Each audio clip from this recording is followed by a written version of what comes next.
بلوچستان کے سرحدی علاقے اور ضلع واشوق کا آبادی و رقبے کے لحاظ سے سب سے بڑے تحصیل ماشکل میں بینک نہ ہونے کی وجہ سے سرکاری ملازمین سمیت کاروباری حضرات کو شدید مشکلات کا سامنا ہے۔ 1,50,000 آبادی پر مشتمل علاقہ ماشکل اس 21ویں صدی میں بھی ایک بینک سے محروم ہے۔ 1985 کو تحصیل کا درجہ دینے والا شہر کے باشندوں کو بینک کی سہولیات میسر نہیں، جبکہ سرکاری ملازمین اپنی تنخواہ کیش کرنے کے لیے 200 کلومیٹر دور دالبندین یا 400 کلومیٹر دور خاران جانے پر مجبور ہے۔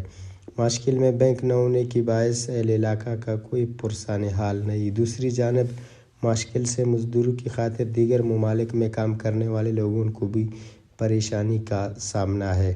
علاقے کے سماجی حلقوں نے صوبائی حکومت و دیگر متعلقہ حکام سے ماشکل میں ہنگامی بنیادوں پر نیشنل بینک کا برانچ کھولنے کا مطالبہ کیا ہے۔ کیمرہ ٹیم کے ساتھ نصیر کبدانی، وش نیوز، ماشکل۔